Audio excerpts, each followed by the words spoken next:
Hello everyone. Thank you very much for joining. I am Maria Liapopoulou, the chair of the second Young Member Subcommittee.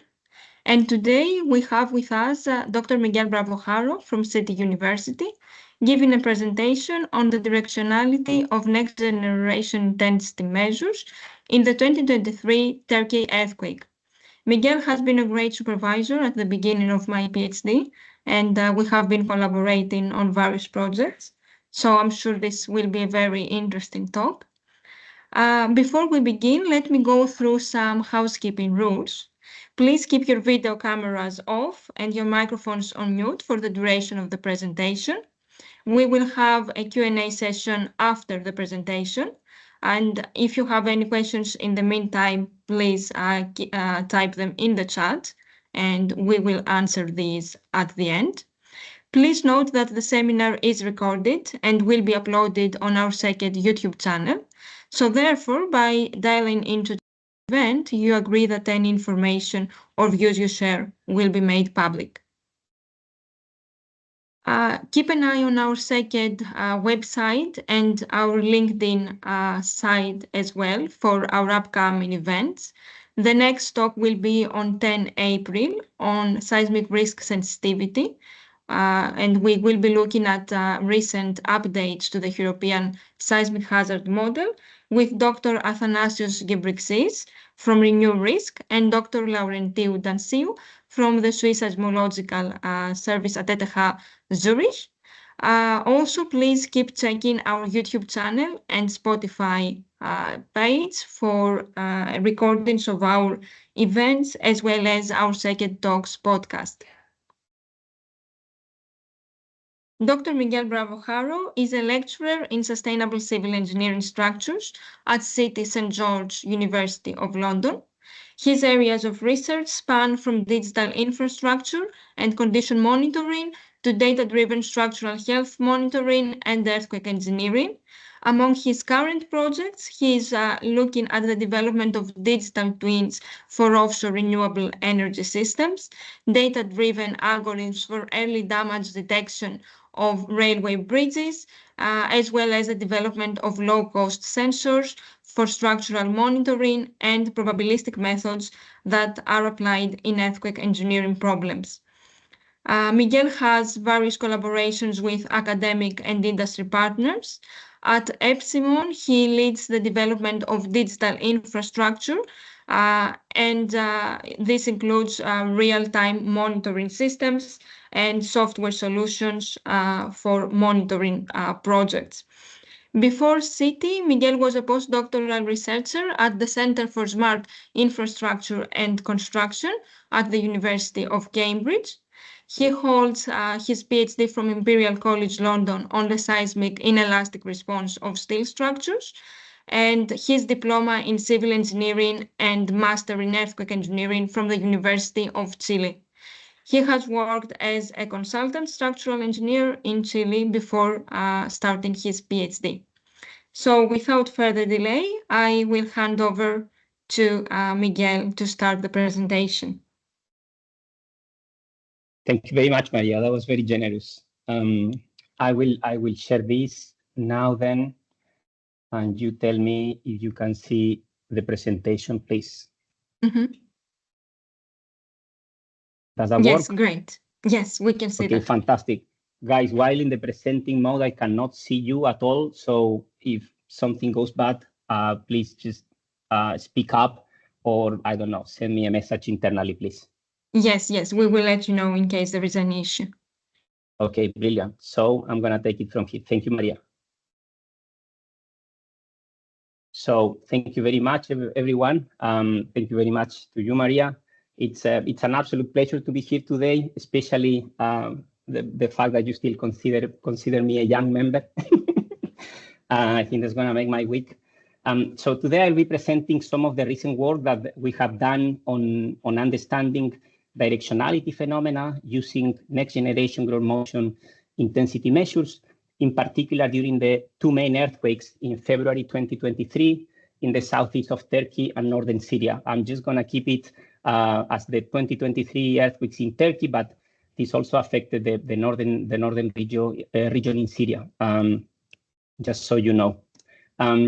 This is the plan for today, but I'm going to dwell mostly on 3 key aspects, and I'm going to take my time in the first 2 ones because I want to explain these concepts relatively well.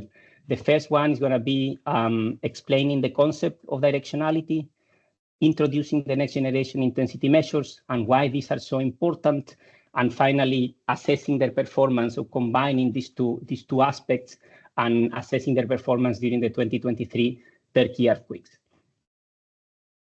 Today I'll be mostly sharing the results that we have recently presented in 2 companion papers on ground motion directionality, one published in Earthquake Spectra using FIB3 as the intensity measure, and the other one in the Bulletin of Earthquake Engineering using SA average as the intensity measure. And this is a brilliant team behind this research. You already know our brilliant host today, Dr. Maria Liapopoulou from Cambridge, Professor Pablo Eresi at the University of Chile, Professor Héctor Dávalos at Universidad Panamericana in Mexico, and Professor Eduardo Miranda at Stanford, who has been definitely our head coach and mentor in this project. I want to sincerely thank the Turkish Disaster and Emergency Management Authority, AFAT, for installing and maintaining the strong motion seismic instrumentation network and for collecting, processing, and distributing the strong motion records immediately after the sequence of earthquakes. Without this seismic instrumentation network, and therefore without the timely release of this quality data, this research and many other would not have been possible. This image here is simply a screenshot from their website, where the little triangles are, each one of them is a ground motion sensor or a recording station based on accelerometers, just for you to please see the breadth of this gargantuan effort.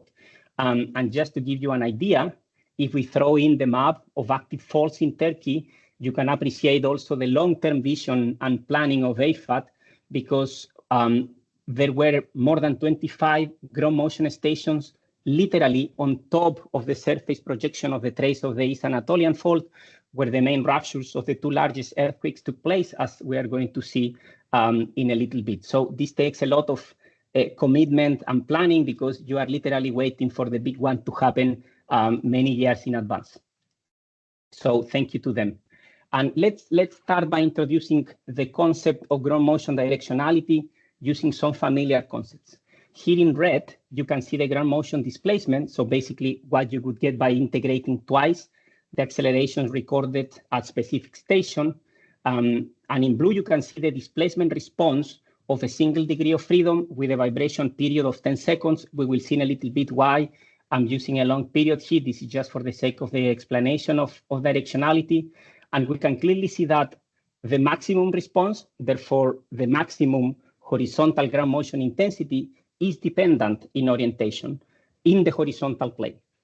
We can also see, and I'm introducing some new concepts here, we can see that the response is fairly polarized. That means that the intensity in the maximum orientation, shown here by the arrows, is significantly larger than in the orthogonal orientation, also shown by the shorter arrow there. And we know from the work of Hong and Goda already in 2007 that for spectral accelerations, the intensity in the direction of maximum intensity is significantly larger than in the orthogonal direction.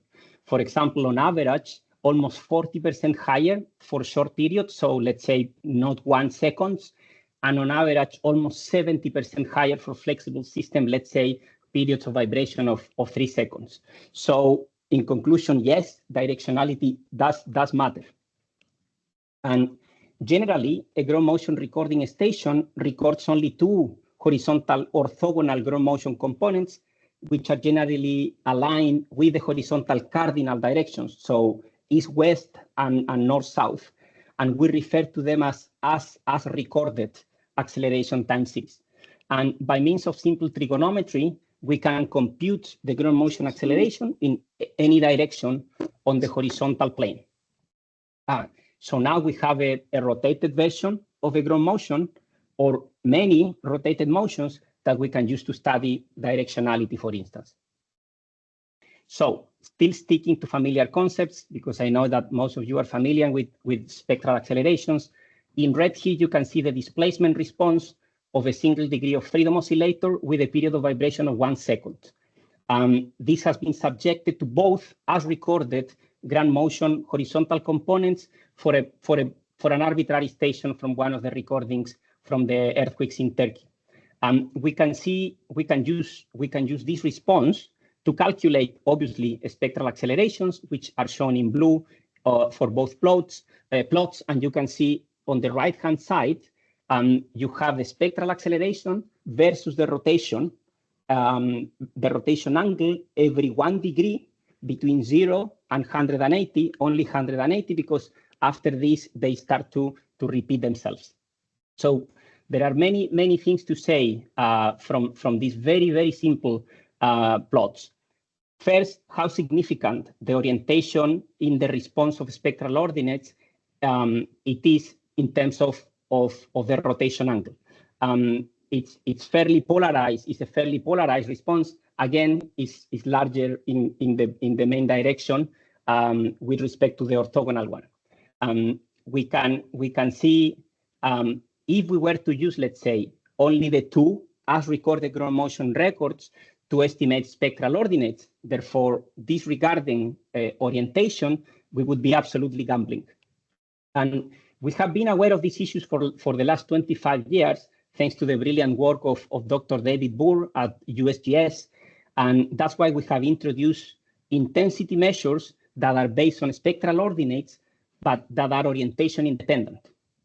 The most popular ones are ROD 100, that corresponds to the maximum intensity across all orientations, from 0 to 180, which in this case occurs at an angle of 57 degrees taken from the east-west direction. We also have ROD 50, which is the median intensity across all orientations. This is the intensity used for the development of the ground motion models of the NGA West 2 project in the US. And finally, we also have a ROD 0, which corresponds to the minimum intensity across all orientations. As you can see, all of them take place at different rotations. So now it's easy to see that if instead of spectral ordinates, we use another intensity measure, we can use the same metrics to account for directionality, ROD 100, ROD 50, and ROD 0. So now the question for us is directionality going to behave in the same way for other intensity measures different to spectral acceleration? But first, to answer that question, we must introduce the next generation intensity measures so that later we can study their directionality effects, which is what we did with the data from the earthquakes in Turkey. So, but just before, why do we need a next generation of intensity measures? First of all, remember that the ground motion intensity, for those of you that are not familiar with this, is the connection between PSHA, so probabilistic seismic hazard analysis, and PSDA, which is the probabilistic design analysis, and therefore provides the bridge between seismic hazard at the site and the seismic response of the structure. That link in between is the intensity measure. And then if we accept that the primary goal of earthquake-resistant design is to prevent collapse, we must be better at estimating the probability of collapse. And in order to do that, we need better ground motion intensity measures. We also need other things, but we are only discussing this one today. And by better, we mean systematic reduction of variability in the estimation of collapse, while also producing more consistent estimates of collapse for different ground motion sets. We commonly refer to these two objectives as efficiency and sufficiency, respectively. And just to give you an idea, here you can see just the variability in the estimation of collapse intensity for an 8-story reinforced concrete building with a fundamental period of 1.8 seconds for different intensity measures. And the variability is approximately 60% lower for FID3 and SA average than that of SA. Therefore, the spectral acceleration at the fundamental period of the structure. And that means those are significantly better efficiencies. So for instance, if we focus on FID3, That means that for FIB3, you only need a sixth, that's almost like 16, 70% of the number of nonlinear time history analysis to achieve the same level of error in the estimate of the median collapse intensity of SA. So the first next generation intensity measure that we considered was SA average, meaning the spectral acceleration averaged over a period range. So there are several definitions of SA average available in the literature.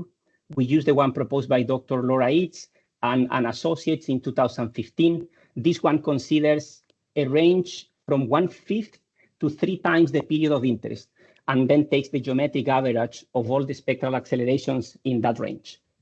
So considering a range of periods, therefore frequencies above and below the period of the structure allows to capture more information than just the peak of the maximum intensity, which is the spectral acceleration of the fundamental period by definition, by allowing to capture more information from the ground motion, such as pulses, for instance, which we know control the intensity and shape of the spectrum at both sides of T1.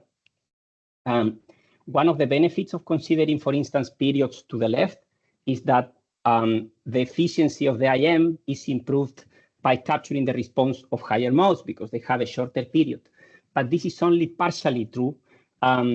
It's true, but it's not just that, because it was also shown by Dr. Laura Eads that the efficiency of the IM also improves by taking periods to the left using single degree of freedom systems, which obviously by definition do not have higher modes. So basically by doing this, we are definitely capturing more information from the ground motion record, which is what this next generation of intensity measures are trying to do. So the second novel intensity measure that we consider is the so-called filter incremental velocity, known as FIB3, that was introduced by Professors Davalos and Miranda in 2019, which formally corresponds to the maximum absolute value of the sum of the 3 incremental velocity values with the same polarity computed from a low-pass filter acceleration times x. I know it's a mouthful. That's the formal definition, but don't panic, keep calm, and let's compute the FIB3 together because it's not difficult and the logic behind is quite impeccable. So first you filter the original ground motion record using a low-pass filter, so you get rid of all the high frequency that we know usually does not affect our structural systems. Second, you compute the incremental velocity, that is the area under the curve of the filter signal. But instead of just computing the integral as business as usual, we use a window with a duration equal to 70% of the period of vibration of interest. And finally, you select the maximum of the sum of the 3 largest pulses with the same polarity. That means pulses that are imprinting a demand in terms of displacement on the same direction in our structural system. But where does all this come from, and why is FIB3 such a good intensity measure? So already in the 70s, Professor Bertero and associates at Berkeley showed that severe long duration acceleration pulses were the ones resulting in unusual large ground velocity increments that therefore had a more damaging effect in structures. Even more, it's not just any long duration, it's a long duration relative to the period of the system. Certainly, right? They concluded that the so-called incremental velocity, which they defined as the maximum area under individual acceleration pulses, as you can see in the figure, was a much better ground motion intensity than simply, for instance, again, just using the peak of the acceleration amplitude. You can see this in action here. We have the acceleration and velocity of an arbitrary ground motion record, and at the bottom in blue, you see the displacement response of a single degree of freedom with a vibration period of 1.5 seconds. And you can see that it is the large acceleration pulse, the one producing a large incremental velocity pulse, the one that imprints the maximum lateral deformation on the single degree of freedom oscillator, right? So building upon this groundbreaking insight, Professors Dávalos and Miranda's ingenuity kicked in, and they started the painful and meticulous process of looking at the response of hundreds, if not thousands, of single and multi-degree of freedom structures, and realized that it's not just one incremental velocity pulse, but several pulses with the same polarity that induce large lateral deformations spread over time, so not back-to-back, but spread over time during the time series of the ground motion, and are the ones that result eventually in a structural collapse. This is the so-called ratcheting, right? You start pushing progressively on the same direction until obviously you tumble the structure. And they realized that those pulses are better captured in the filter version of the acceleration, as you can see here, because you get rid of the high frequency, so these pulses are easier to identify. And in order to capture pulses with the duration to which the structure is most sensitive, you compute the incremental velocities, that is the integral of the filter acceleration, using a window that depends on the period of vibration of interest, and then you identify the pulses that we defined before. So now that you understand better directionality and novel intensity measures, let's start with our findings during the 2023 Turkey earthquakes. I will focus mostly on FIB3 because otherwise this presentation would be too long. So please check out our papers on the directionality on SA average, but I wanted to introduce the IM anyway. And if you attend this lecture, it's going to be easier for you to understand the other paper also that was actually led by Dr. Maria Liapopoulou. So this is the tectonic setup in the region of interest. As you can see, it's controlled by the multi-junction between the Anatolian, Arabian, and African plates. So not an easy tectonic setup for the Turks. You can see that the two main events occurred in two different plates and also different faults that are in the middle of a complex strike-slip faulting system, as you can see there in the same map that we saw before. These are all the active faults in the region. These were two large destructive strike-slip earthquakes. They produced approximately 60,000 deaths and the collapse of thousands of buildings. Only in Turkey, more than 60,000 buildings had to be demolished, and the total economic cost was approximately 160 billion. You can see here the vast number of strong motion stations that recorded both events. AFAD immediately after the earthquakes released data from almost 380 stations, if I remember well. But after careful review of the quality of the recordings, we decided to use only 231 pairs of records from the main event and 222 pairs of records from the second event. So those are the ones that we are going to be using today. Just to give you an idea of the general characteristics and intensities of these events in terms of FIB3, you can see here the computed FIB3 intensities for all records versus the only ground motion model currently available for this next generation intensity measure, which was developed back in 2020 by 3 of the members of the research team. We see that in the ground motion model, the model in general does a good job estimating the FIB3 intensities for both events, especially the attenuation trend with increasing distance. For the main event, there is a slight overestimation, more apparent again in the main event, that can be explained by the fact that the ground motion model was initially calibrated only for soils classified as Class D according to the NIRP category. That means a shear wave velocity in the upper 30 meters, so VS30 between 180 and 360 meters per second. But as you can see here, 60% of the stations in the AFAD network are Class C. And there are other reasons that could explain the differences here, like, for instance, the lack of an elastic attenuation term in the ground motion model, but I don't want to get to seismology here. So also please observe something quite unique about the recording of the earthquake.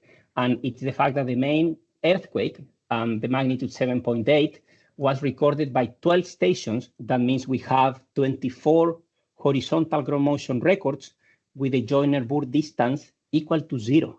For these stations are literally over the surface projection of the rupture model.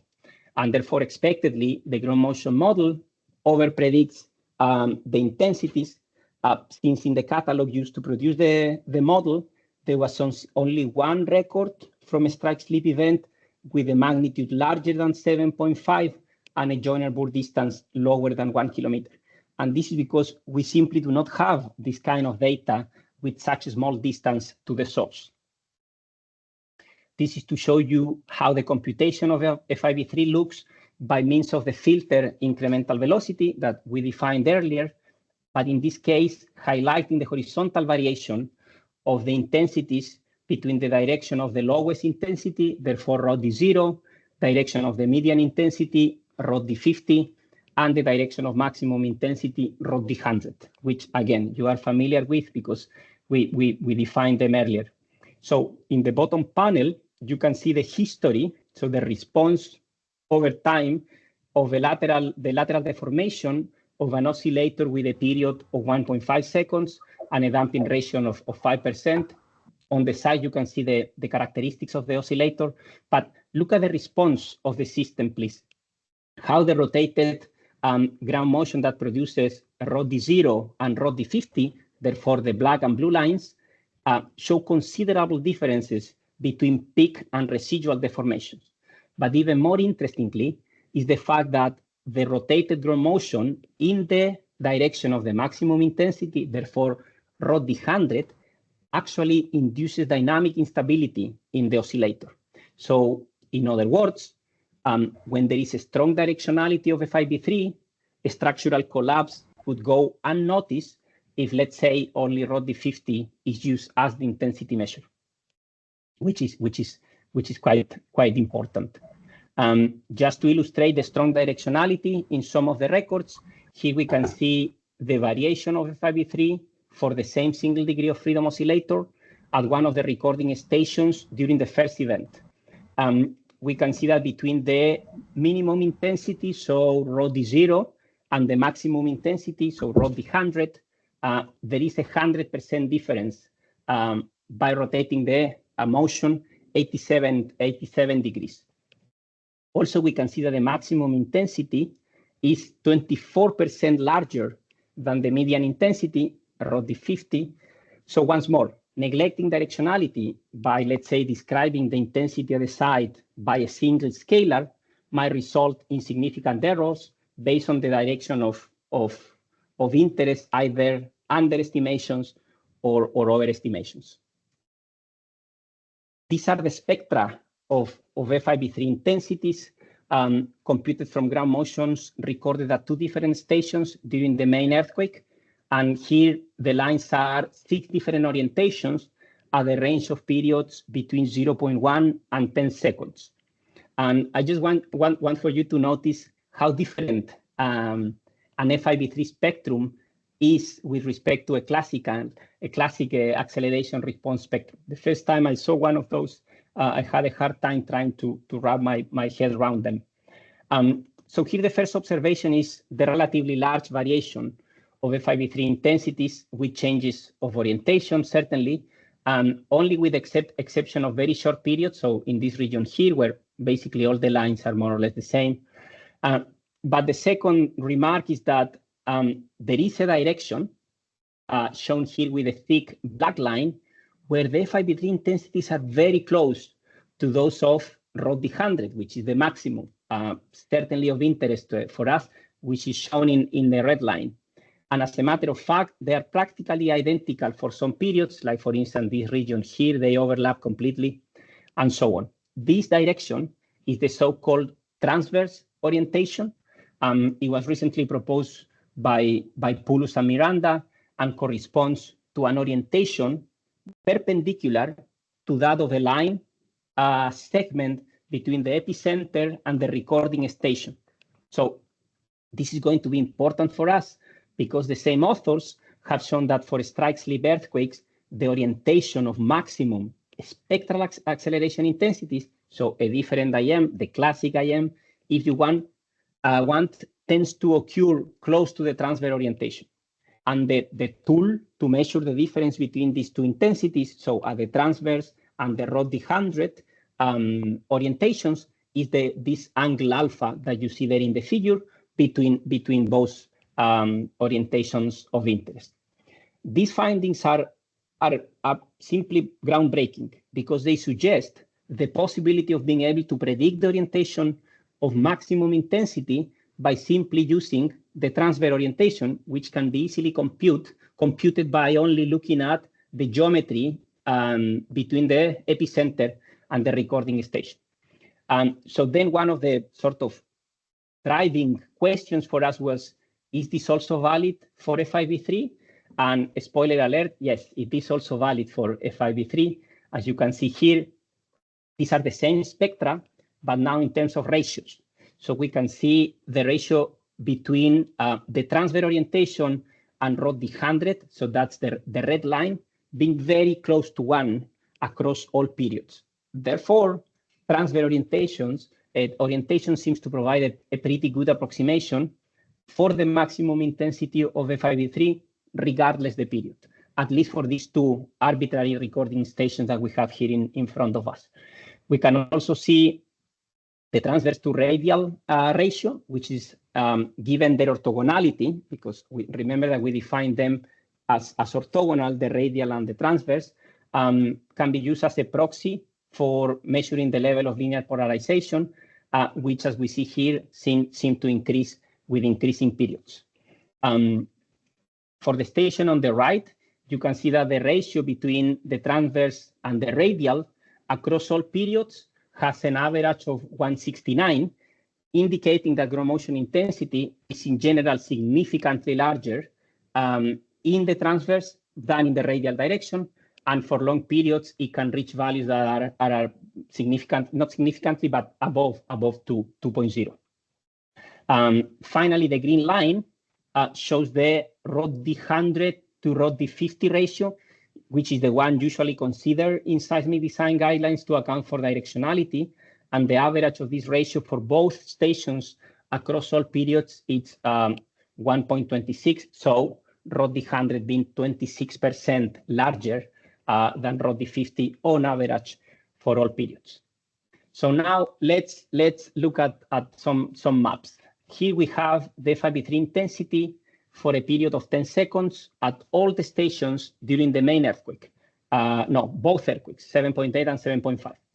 Each dot is a recording station, and the little black crossing bars that you see on the dots is the direction of maximum intensity at the station, so rod D100. And then the color indicates the absolute value of alpha, that is the angle between the maximum and the transverse orientation, which we are already familiar with.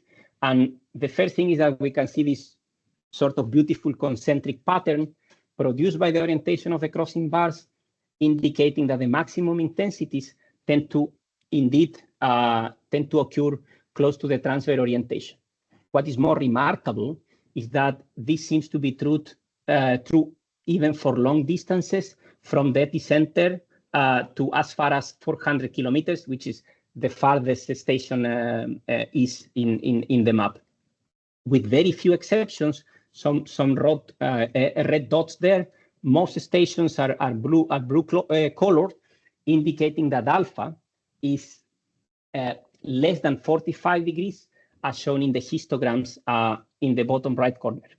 So we can also see that the stations that are close to each other, in general, exhibit a very similar sort of orientation in terms of the maximum intensity. So, for example, as long as they are not in the vicinity of the epicenter, where we usually know that there are other effects like directivity, etc., kicking in, all structures within a larger area, such as, let's say, a city, could experience similar orientations for maximum in terms of maximum intensity. So now remember that we have been computing the transfer orientation using the epicenter.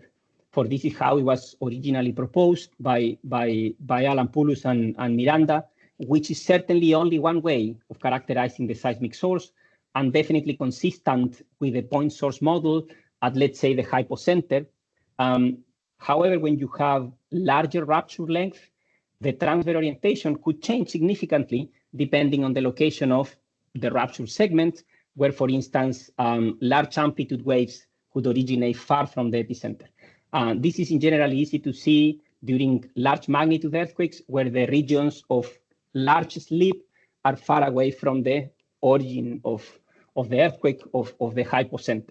And this is exactly the case for our first earthquake, where according to the finite fault model developed by the USGS, the point of maximum slip in the finite fault model is located approximately 55 kilometers to the northeast of the epicenter, not the case on the second event, where epicenter and maximum slip point are more or less overlapping.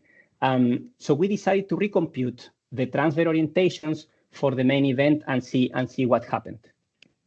And this resulted in a reduction of almost 12%, 12.4% in the mean of alpha across all stations. So in other words, the predictability of the orientation of maximum intensity of FIB3 increases if the surface projection of the maximum slip point is considered as the seismic source instead of the epicenter, when they are obviously not the same point. Same style for rod D100 over rod D50 ratio.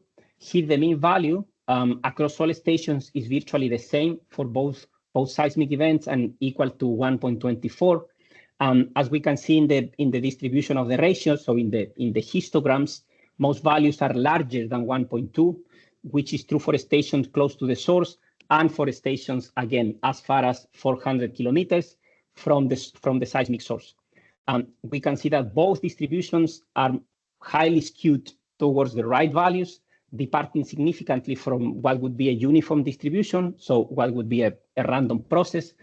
And interestingly, the upper limit of this ratio is the square root of 2, which corresponds to the ratio of a fully linearly polarized ground motion. That means that you only have intensities in one direction and none at all in the orthogonal one.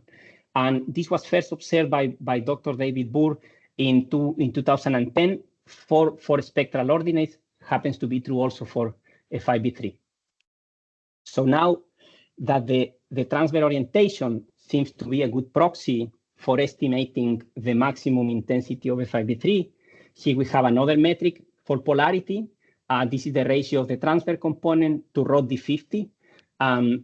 Since the transfer orientation obviously depends on the seismic source locations, here the results are presented for both epicenter and surface projection of the point of maximum slip only for the main event. The first observation is that regardless of the way of computing the transfer orientation, these ratios are especially similar with a mean value ranging from 1.15 to 1.17 and significantly skewed towards higher values that are larger than 1.2, with many stations reaching the upper limit of the square root of 2. We can see the same pattern for the second earthquake, with most values well above the median intensity, so that is rod D50. But there is something interesting happening here, where this ratio is actually enhanced in a specific region shown there in this rectangle. These stations are all along the main segment of the East Anatolian fault. So we decided to compute the mean of the ratio using only these 25 stations that seems to be all sort of on the same direction. And we obtain an average of 1.23. So in other words, FIB3 intensities in the vicinity of the fault were on average 23% larger than the median intensity from all orientations. So to further examine the FIB3 directionality, we can use two normalized orientation-dependent parameters. The first one on the left is eta, that allows to see the changes of the intensities As we move away from the maximum intensity, therefore the maximum is certainly 1.0. And the second one is nu, that allows to see the change of the intensity, but now with respect to the median intensity, which are useful for us because now the median intensity, ROD50, let's say ROD50 is a value that can be, for instance, calculated or estimated using an existing ground motion model. And you can use this one to compute the intensity at any angle of rotation by using either the max value or the median intensity. So we can see that regardless the period of vibration, nu decreases monotonically as the rotation angle phi increases, first more rapidly up to 45 degrees, and then more gradually. We can also see that the longer the period, the longer the reduction in intensity. So basically this reduction here, as the orientation is rotated away from rod d100. Therefore, in other words, for longer periods, FIB3 tends to become more linearly polarized, similar to the response of spectral ordinates. And then for nu, before 45 degrees, the average is larger than 1, hence intensities are on average larger than the median value, so rod d50. But something remarkable is that the shape and behavior of these two directionality metrics are fairly similar to those presented by Poulos and Miranda for spectral ordinates. And this is the remarkable part being the fact that spectral ordinates are computed based on the peak response of a linear elastic oscillator. So it's just one peak. You are condensing all the information of a ground motion record on only one peak, whereas FIB3 is computed in a completely different way, as we saw earlier in the presentation. These are the standard deviations of both metrics, therefore quantitative measures of the so-called record-to-record variability of the ratios. And I really don't want to dwell too much on this, but something key is that if we look at the variabilities in an orientation perpendicular to the orientation of maximum intensity, these are 40% lower for FIB3 than for response spectral ordinates. The same is true for nu for a period of, let's say, 10 seconds. If we look at the values reported in the literature, the variability is 45% lower than for response spectral ordinates. So certainly variability is important because the lower it is, the better the predictability of the intensities, in this case for orientations other than rod d100 or rod d50. And finally, this is the last slide before the end. Here is a set of FIB3 ratios computed for both earthquakes using 12 periods of vibration between 0.1 and 10 seconds, considering the median across all recording stations. So that would be 231 recording stations for the main event and 222 stations for the second event. And these are just some conclusions of this work. We can say that from the blue line there, for this sequence of strike-slip earthquakes, the intensity at the transverse component is significantly larger than the intensity at the radial component, with a ratio of 1.18 roughly to up to 1 second, and then increasing up to 1.5 with larger periods. So in other words, the larger the period, the larger the polarization of the ground motion intensity from the radial to the transverse component. Also from the red line here, rod d100 over rod d50 is very stable across all periods. From the green line, the transverse over rod d50, it's also very stable across all periods. And from the yellow line here, you can see that the transverse over rod d100 is even more stable, again, suggesting a systematic behavior for the maximum intensity to be very close to that of rod d100. And just to finish, I want to highlight just a couple of things. Maximum FIB3 intensities are systematically close to the transverse direction, as I just mentioned, which is consistent with recent findings on spectral accelerations. predictability of directionality of FIB3 is higher than that of spectral accelerations. Yet another feature where FIB3 outperforms the classic IM. And finally, that for most stations, FIB3 intensities in the transfer direction are between 14 to 40% larger than the median intensities, pointing towards, let's say, the possibility of having orientation-specific ground motion models that provide certainly improved estimates of ground motion intensities as, let's say, result of strike-slip earthquakes, like those in areas such as Turkey or California. And with that, I conclude, and hopefully we keep moving in the right direction. Sorry for that pun. Back to you, Maria.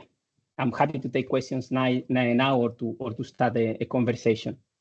Thank you very much, Miguel. That was a very engaging presentation with very nice illustrations and explanations of all the concepts. So thank you very much for this. If the audience has any questions, please feel free to unmute yourselves and ask the question or type in the chat.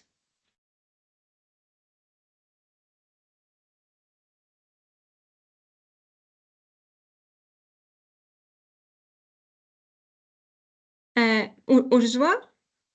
Yes. Hi, Miguel. Hi, Fernando. You were mentioning this is based on this type of faulting, strike slip, right? Yeah. Do you have any observations on other type of faulting? Do you think there could be a similar relationship created for normal or reverse? Maybe, and this is currently under research. But all these findings are valid for strike slip systems. The fact that the transfer orientation is a good predictor of the ROD 100, basically. But yeah, we need more research to be able to say that this is also the case for other, definitely not for subduction. That's my guess, just an educated guess. But for normal and reverse, yeah, maybe, but we don't know yet. We have a question from Karim.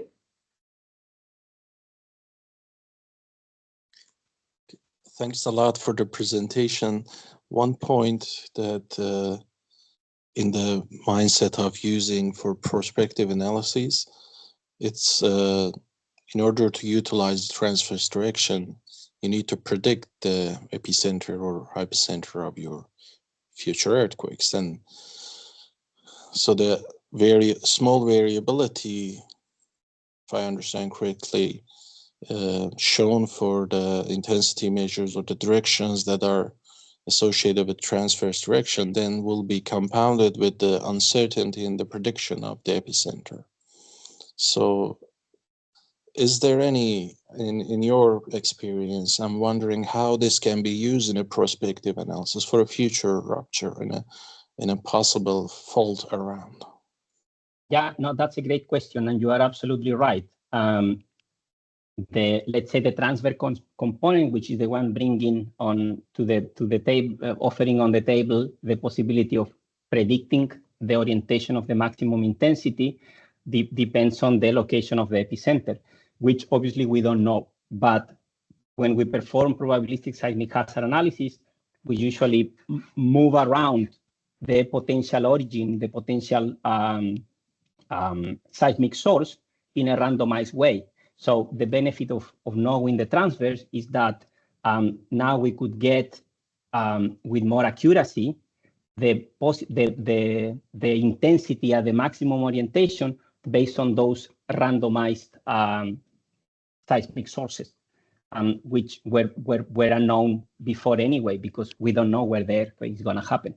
The benefit comes from knowing where you are with respect to a general area. Let's say, for example, for a city, this could be great for regional seismic hazard. And there are actually some recent publications that have used already the benefits of being able to predict the maximum intensity based on the transverse orientation. And so you can also see this being used already. Yeah. Okay, thanks. We have a question from Santiago Londono Lopez. Well, first of all, thank you, Maria. Thank you, Miguel, for this very interesting presentation. I have a question regarding directionality in terms of, well, Karim actually touched a little bit of the intended question, which is prediction and risk. For instance, if we have a sufficiently populated database, consider X region at, for instance, I don't know, let's post northern of Italy, and within that, in that database that could in some way correlate this parameter with some other classifications, for instance, magnitude, epicentral distance, depth.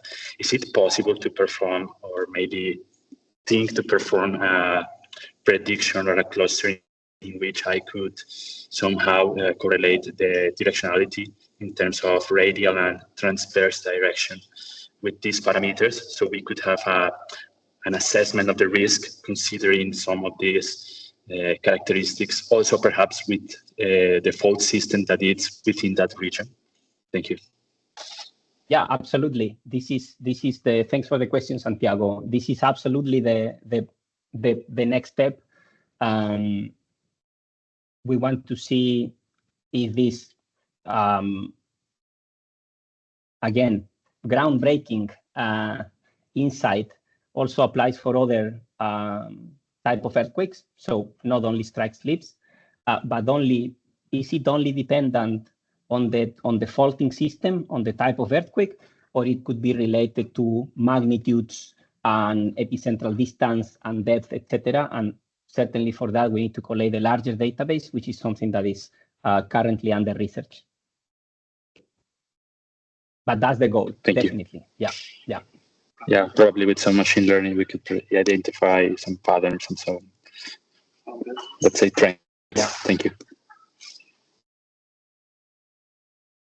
Are there any other questions? Anyone from the audience, if you have a question, please unmute yourself or type in the chat.